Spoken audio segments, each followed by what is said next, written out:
All right, Josh, this is the primary argument from the left, is that the 688,000 people who are most likely going to be impacted by this new rule change, that this is going to cause children to starve and families to be dissolved. I don't see evidence that that claim is true.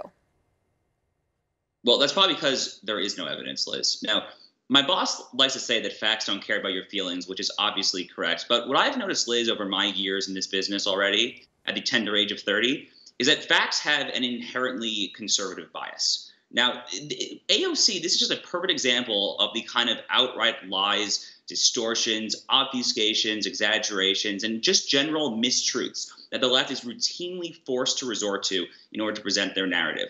As you quite factually and elegantly laid out, she was 19 years old. Her mother could have claimed her as dependent. So under these new rules, her mother would have still had the SNAP payments, okay? The broader point here, though, that's something that I want to talk about as well, is focusing on what he talks about.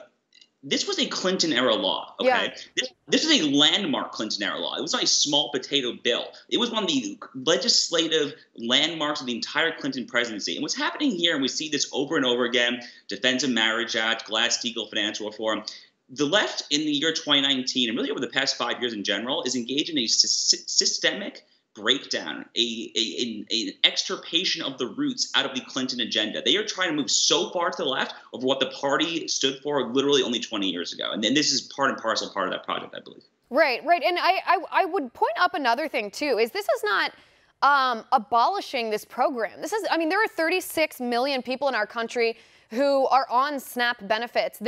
The estimate is that it might affect up to 688,000 individuals. That's obviously a very small fraction of the entire population. So it's not like this entire population is having the rug yanked out from beneath them. The point of a rule like this is because in a country as large as ours and in a program that's utilized by as many people as this, there is waste, there is fraud, there is abuse, and there is exploitation. There are people who ought to be working who instead decide that they would rather be on welfare, that they would rather take advantage of a government safety net and have their benefits paid to them by the government than work. This new rule tries to cut back on that waste so that the people who actually need these benefits get them, so that the people who actually need them aren't deprived of the benefits because the people who wanted to take advantage of it took advantage of it.